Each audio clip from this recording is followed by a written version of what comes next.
Right, good afternoon mga ka-agri. Another day, another chicken. Ayan po, so for today's video mga ka-agri, mag-feature po tayo ng dalawang breed natin dito sa backyard natin, which are the Larry Romero lines po mga ka-agri. So meron po tayong mga dalawa lang po na magandang performance with regards po sa winning percentage po. Again, ang channel po natin ito ay we do not encourage po yung gambling side po, but rather we encourage po in promoting po as a substitute, as an alternative po para sa extra income po natin mga ka-agri. Ayan, so first and foremost po mga ka-agri, shoutout natin yung ating new friend from Africa. Alright, shoutout to you brother, JS Pearl Farm Agriculture. Shoutout sa'yo brother. Hope doing well to your agri-venture. Alright, so this time po mga ka-agri, unahin natin yung ating Larry Romero sweater. Ang kanyang characteristics at ang kanyang itsura. Okay po.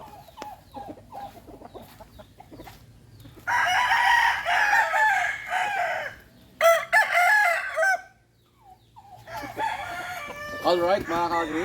Ayan. So ito na po yung ating Larry Romero. Ito po ay kinuha natin sa breeding pen mga ka-agri.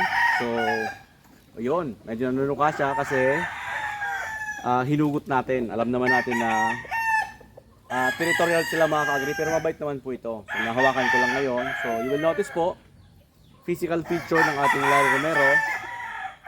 Mostly this is a pongkan looking chicken with banderado whitetail po.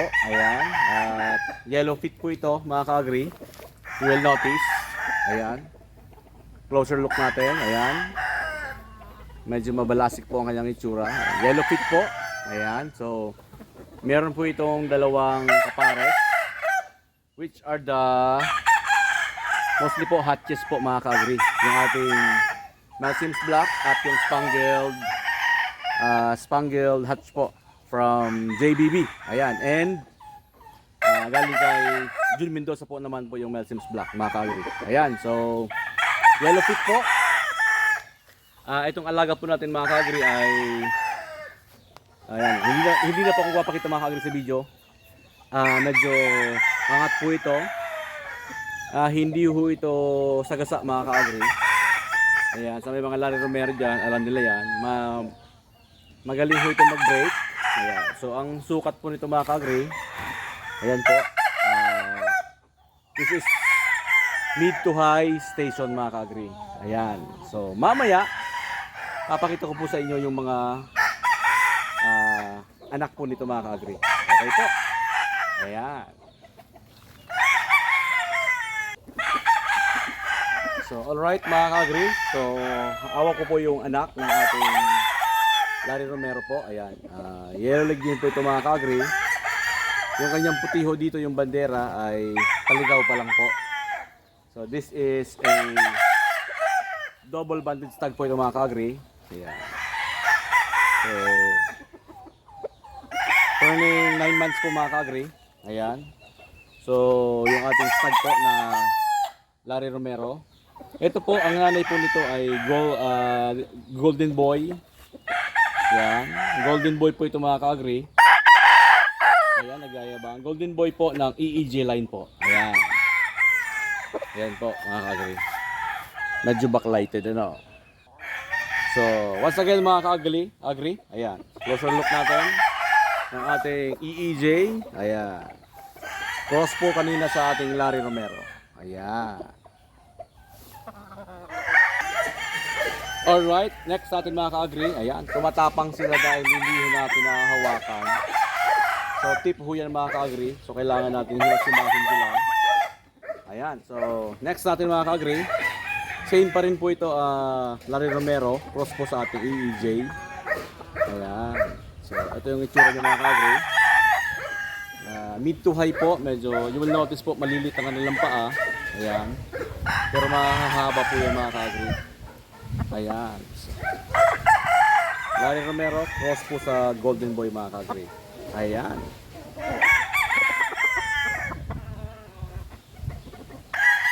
Ayan. So, ito mga ka-agri. Ito po yung panganay na anak ng ating Larry Romero. cross po sa Golden Boy. You'll notice po mga ka-agri, reject po ito dahil po ay, ayan po, you'll notice naman. Kuba po ito mga ka-agri. Ayan. Ayan, sayang nga lang at napaka-pogi mga ka-agri na manok na Larry Romero cross sa Golden Boy. Ayan. Yan po kanyang itsura mga ka-agri. Pero maayos naman po ito. Maayos naman siya mamalo mga ka-agri. So, kinip na lang natin at yung mga kapatid po nito mga ka-agri ay 4 na magkakapatid po. Maganda naman po ang score mga ka-agri. Ayan. So, ito lang po ang natira. Yung 3 po ay winner plus siya po. Medyo mataas po. Yung kanina po ay ano yun, second generation. Ito yung first generation po. Ayan. Kamukhang-kamukha ng tatay. Ayan. Okay. Okay, so pangalawang uri ho natin agri, mga ka-agri. Pangatlong uri po ng ating sweater. Ayan. So you'll notice po, this is a pumpkin sweater po. Cross pa rin po ito mga ka-agri sa ating Larry Romero. Ayan. Hindi po natin, pulang-pulang kanyang mata. Ayan. Medyo lumalabas po ito ng ano mga ka-agri, straight comb at saka P-comb. Ito yung P-comb side. Light po ang kanyang paa. Yellow leg po. Pencil fit mga ka-agri. Ano po? So ito yan sa mga sabi ng mga idols natin. Lalo yung Red Game Farm, sabi nila kailangan po pencil fit mga ka-agri. Medyo pet-pet konti, hindi naman ganong kapayatan dahil po ay yung mga pulit natin na gala, ito yung tumitira mga ka-agri. Sana all may tumitira. Ayan. So next natin, last na lang po mga ka-agri sa ating Red Family na video dahil po ay medyo marami sila, mag-isa lang po tayo mga ka-agri. Kukunin ko po mga ka-agri yung straight comb dito. Ayan po. So huling silip sa ating pumpkin. Ayan. Alright, ito naman po mga ka-agri yung straight comb side ng ating pumpkin. Yung bundot niya lang po mga ka-agri ay puspos dahil po sa ito yung disadvantage po. Ayan. Disadvantage po kapag lupa po yung ating cording area kasi naubos na po nila, kaya ayan po. So pag naputikan, kaya mangyayari. So papalugurin nila mga ka-agri. Ayan, this is a high station chicken po mga ka-agri. Matangkad po ito. Ayan. So you will notice po. Ayan, closer look natin. Nangungusap po. Larry Romero cross po ito sa ano natin. Cross po sa pumpkin sweater. Ayan. Bali andito mga ka-agri, 3 mga kapatid. Yung isa po nabili na sa halagang 4,000 P-comb side. Ayan. So ito, siyempre po pinapili natin sila. Pero yung isa po kanina, hindi ko yung binigay. Yun ang cross na nila. Titira po natin yung para po sa material. Ayan. Okay. So, ayan mga ka-agri, ating second bloodline featured po sa ating mini backyard. Ayan, this is a Larry Romero Gray, mga ka-agri. Ayan, so straight comb po. 4 years old na po ito mga ka-agri. Medyo, ayan, 4 na taon na po ito. Ayan, yung anak po nito ay 2 lang at we are happy na parehas po panalo sa first fight yung kanyang anak. Yung pangalawa po, yung isa po panalo, yung isa natalo na. Pero impressive loss po. Ayan. Ito ho yung Larry Romero natin. Ayan. Gray. Parang ano siya, buttermilk ang kanyang itsura. Ayan, dahil sa kulay po nito. Parang butter po. Ayan, you'll notice po. Ayan. So mamaya, pakita ko naman po yung mga anak po nito. Okay? Alright mga ka-agri, ito ho yung anak niya. Ito po ay pangalawang batch na. Yung dalawa po nasa Maynila. Ano po? So nabili na po yon mga ka-agri. Ito naman po yung anak ng Larry Romero Gray. You'll notice mga ka-agri, this is a dirty gray. Yan. Dahil po, ito ay cross na sa Melsins Black po mga ka-agri. Ang kanyang paa po ay you'll notice, nung bata po ito mga ka-agri, green leg. Nung lumaki na po, ayan. You'll notice naman po yung paa. Parang yellowish na puti po mga ka-agri, na dark pa rin po sa bandang unahan. Ayan mga ka-agri. So, ito ho yung this is F2 mga ka-agri. Ayan. Ang Larry Romero. Simple lang ho ito mag-away mga ka-agri. Pero magaling po ang cutting. Ayan. So huling silya po sa atin. Ayan. Ayan. Ito naman po yung isa pa natin mga ka-agri na dirty gray. Ayan po. So yan po kanyang itsura. Puspos pa rin po yung kanyang buntot. At medyo ano to mga ka-agri, prapto po yung kanyang paa. So ito po ay natira sa atin. Ayan. So yung buyer po uwi po ng March. Sabi niya siya na raw po ang bahala na naglalaban nito. Mga 1 year old na po ito mga ka-agri. Medyo malaking manok po ito mga ka-agri. Ayan. Medyo large size po ito. Ayan. So ito po ay Larry Romero Gray cross po sa Melsins Black. So 30 feet po mga ka-agri. Ayan. Medyo ano lang po yung paa mga ka-agri. Ayan. Okay. Okay mga ka-agri. Ayan. Dumako naman ho tayo sa yellow leg naman po ito mga ka-agri. So 6 months, years old po ito. 6 months mga ka-agri. Ayan. Larry Romero Gray po, cross sa Golden Boy natin. Ayan. So bata pa po mga ka-agri. May short cord po tayo nilalagay para masanay po sila mga ka-agri. Ayan. So Larry Romero, cross po sa Golden Boy natin mga ka-agri. Ayan. So candidate natin to sa broodstock mga ka-agri. Ayan. Papalakihin pa natin. So malaking manok din po ito mga ka-agri, matangkad. Ayan. Larry Romero, cross po sa Golden Boy.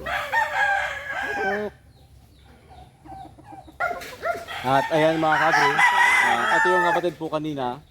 Ito yung ating straight comb family po ng Larry Romero, cross po sa Golden Boy mga ka-agri. Ayan. So 6 months po ito mga ka-agri. Ayan, you'll notice po, batang bata pa po. Ayan, pero gwapo rin po. Ayan, mapula din po ang kanyang mata. Ayan. So ito po ay bagong eksperimento natin mga ka-agri, bagong timpla para sa ating gray. So nag-leak naman po siya sa Melsins Black. Ngayon naman po try ho tayo ng sweater.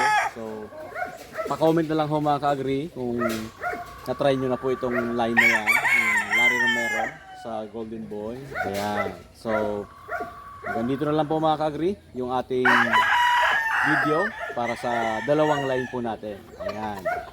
So may mga ano ka-agri, may mga hiyang na kulay, may mga hindi rin po angkop na kulay. So sa atin po ay medyo maswerte naman po yung ganitong mga kulay. At requested po ito mga ka-agri na mga buyer natin. Ayan. So yung mga stag po natin mga ka-agri, nagre-range po yan ng 4 to 5,000 po. Ayan, mga 9 months na po yan mga ka-agri. 9 to 10 months. So with that affordable price po. So pwede ho tayong mag-ship via bus lang po mga ka-agri. Hindi pa natin kaya sa aeroplano dahil medyo mahal pa rin po. Ayan, hindi pa tayo nang pag-apply po for ano po, shipper po. But we will try po kung kaya natin. At yung mga nakasalang natin ngayon mga ka-agri ay yung mga JM Fantastic Dome po. Ayan. At yung Larry Romero na red po.